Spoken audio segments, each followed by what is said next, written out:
a sister wearing niqab is not extreme, or a brother growing a beard is not extreme. If you're living in a place or a time where it's normal to not wear niqab, or it's normal for a brother to shave his beard, this is a reflection of society. This is a reflection of the people and of our lack of knowledge. Bismillah walhamdulillah wassalatu wassalam ala rasulillah. Assalamu alaikum wa rahmatullahi wa barakatuh, everyone. So unfortunately, the word extreme is negatively connected to our beautiful religion, Islam. We have the misrepresentations of Muslims to thank for that. We have the generations of conditioning through movies and the like to thank for that. We have the news and media headlines to thank for that. And last but not least, we also have the graceful, right-winged Islamophobes to thank for that also. God give me strength. However, the Quran says, and it is thus that we appointed you to be the community of the middle way. In other words, we are the community of balance, in our character, in our dealings, and in our practice. The Prophet ﷺ also consolidated this by saying, be aware of going to extremes in religious matters. For those who came before you were doomed because of going to extremes in religious matters. Here the Prophet ﷺ prohibited us from going beyond what was prescribed. However, striving hard in what is prescribed is not extreme and cannot be extreme. Why? Because it was shown to us and given to us by the Prophet ﷺ. This is obvious. So the Muslims, they look and they say, this guy is extreme. He's only in the masjid. But we see another person, he rises early in the morning. He gets up, he goes to work. He finishes his shift, he goes to a second job. He finishes that, he goes to gym. He finishes that, he goes out with his friends. He comes home and the house is only like a hotel. He only sleeps there. Next day, same thing. Third day, same thing. The majority of the people, likewise, they look at this person and say, MashaAllah. What is MashaAllah about that? If we see people that are only living for the dunya, we say Allahu Akbar. People only living for Allah, we say extreme. Now, why am I saying all this?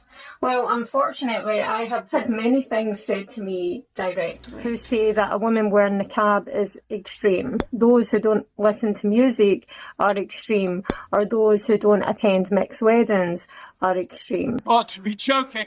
To me, this is absolutely ridiculous. We get enough criticism for being outside the social or even cultural norm by practicing. We don't need that internally. We don't need that sort of backlash from Muslims as well. To me, it symbolises a real weakness and insecurity in the person who is criticising rather than the person who is being criticised.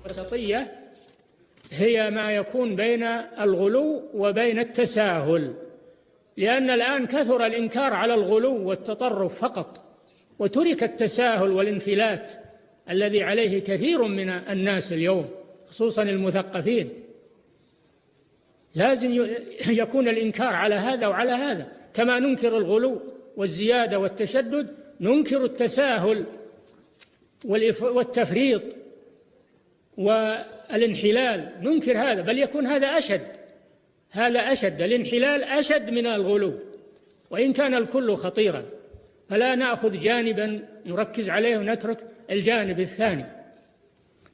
كما أن أهل الانحلال والانفلات يصفون كل من تمسك بالدين بأن هذا غلو وأن هذا من المتطرفين، لمجرد أنه تمسك بالدين، فيصفون الدين بأنه تطرف، فيفسرون الحقائق على حسب أهوائهم ورغباتهم. نعم. And if you're listening to this and you feel that you sometimes fit within this category, my sincere and heartfelt advice is that you fight that you check yourself on that. Seeing your brother and sister achieving, religious goals or practicing to the best of their ability should not make you feel bad. If anything, it should motivate and inspire you. And if you do feel bad about that, then that is your individual journey in jihad and fight within yourself. We have to want for our brothers and sisters what we want for ourselves, even if we ourselves are not there yet. Even if we ourselves are not achieving those goals, we have to be happy for those who do. And inshallah, be motivated and reminded through them. الجنة إلزم سنة رسول الله صلى الله عليه وسلم: حيث وجدت أمر رسول الله صلى الله عليه وسلم وأن تستطيع أطع. خالف نفسك، خالف هواك، لا تقل العلماء اختلفوا. إذا جاءك أمر الرسول صلى الله عليه وسلم أطع، هذا طريق الجنة. النبي صلى الله عليه وسلم صح عنه أنه قال: اعفوا اللحى. أمر، تذكر: من أطاعني دخل الجنة. تريد الجنة أطع، لا تطع نفسك، أطع رسول الله صلى الله عليه وسلم. Now, the scholars have many explanations for what it means to be extreme within the religion, or to go to extremes within the religion. This is a huge study area that requires time. However, some of these meanings include going to extremes in worship, which leads to excessive hardship, introducing innovations into the religion by forbidding what Allah did not forbid, and introducing forms of worship that did not exist at the time of the Prophet ﷺ.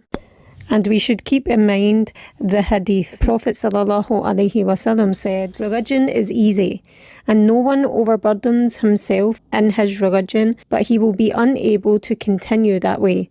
So do not be extremists, but try to be near perfection and receive good tidings that you will be rewarded. Gain strength by worshipping in the mornings and afternoon and during the last hours of the night." Unfortunately, we live in a time where the lines are blurred for many people. They've become accustomed to doing the very basics, the fard, that they see the sunnah as extreme.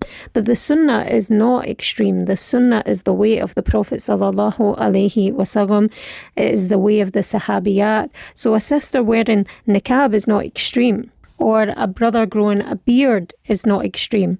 If you're living in a place or a time where it's normal to not wear niqab, or it's normal for a brother to shave his beard, this is a reflection of society. This is a reflection of the people and of our lack of knowledge.